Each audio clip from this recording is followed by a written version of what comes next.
Halo semuanya, perkenalkan nama saya Imam Arif Rahmat. Saya berasal dari Prodi Sistem Informasi.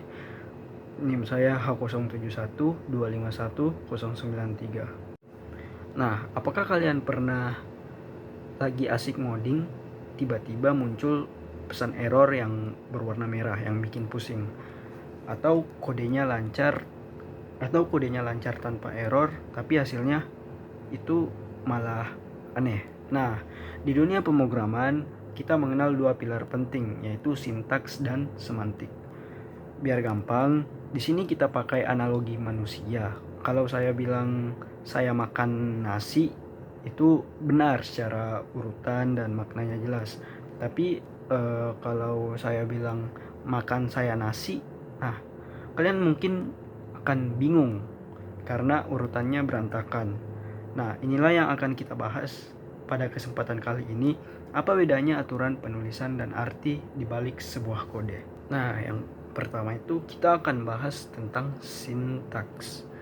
Jadi, sintaks adalah kumpulan aturan formal yang mendefinisikan bagaimana simbol, kata kunci, dan tanda baca harus disusun agar bisa dimengerti oleh komputer. Anggap saja ini sebagai ejaan dan tata bahasa. Nah, setiap bahasa pemrograman itu mempunyai aturan sintaks yang berbeda-beda. Misalnya di Python itu kita tidak butuh titik koma. Nah, sedangkan di C++ atau Java itu ketinggalan satu titik koma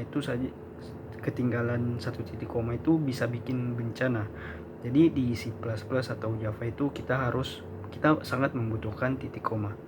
Nah, jadi misalnya kalau kalian salah tulis, misalnya ini anggap aja kalian mau nulis print, tapi kalian nulisnya typo, jadi PRNIT, jadi PRNIT.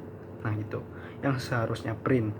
Nah, komputer itu akan langsung komplain, dan itulah yang disebut dengan sintaks error. Komputer itu jujur tapi kaku. Kalau aturan tulisannya salah sedikit saja, itu dia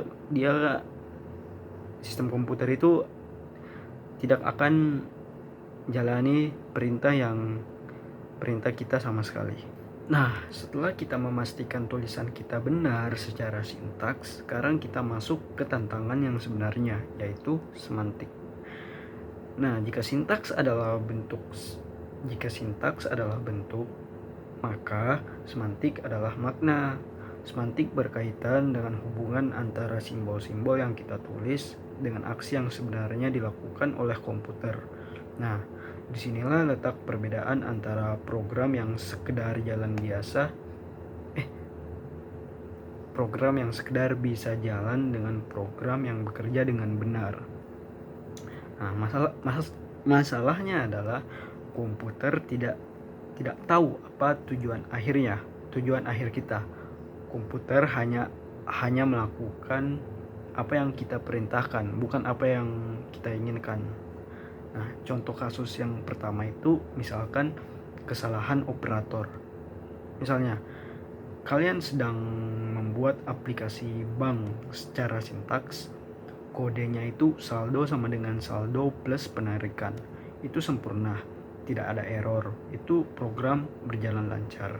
Tapi secara semantik itu bakalan jadi bencana.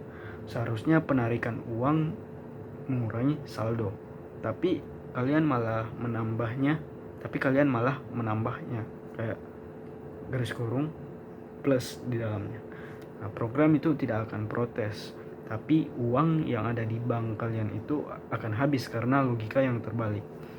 Nah, contoh kasus yang kedua itu infinite loop. Kalian pernah lihat aplikasi yang tiba-tiba nge-freeze atau macet total, kayak gimana ya? Kayak berhenti gitu. Itu seringkali karena semantik error. Nah, secara sintaks, perintah pengulangan atau loop itu sudah benar, tapi secara logika kalian lupa memberikan kondisi untuk berhenti. Akibatnya komputer terjebak melakukan hal yang sama selamanya. Nah, Kenapa ini bisa lebih berbahaya dari syntax error? Nah, syntax error itu seperti tembok yang menghalangi kalian jalan. Kalian langsung tahu ada masalah karena programnya mati. Tapi semantic error itu seperti jalan tol yang mulus tapi menuju ke jurang. Nah, kalian merasa semuanya aman karena tidak ada pesan error. Sampai akhirnya kalian sadar hasilnya kacau atau aplikasinya crash, rusak di tangan pengguna. Jadi, mendeteksi kesalahan semantik itu jauh lebih sulit. Disinilah peran penting dari software testing dan debugging. Kita harus mengecek satu persatu apakah logika saya sudah selesai dengan keinginan user. Begitu. Nah, dari penjelasan saya yang tadi, mari kita rangkum perbedaannya. Nah, yang pertama, sintaks itu soal struktur. Kalau salah, program akan mati atau error. Nah, yang kedua, semantik. Semantik itu soal logika. Kalau salah, programnya akan salah hasil atau hasilnya akan salah.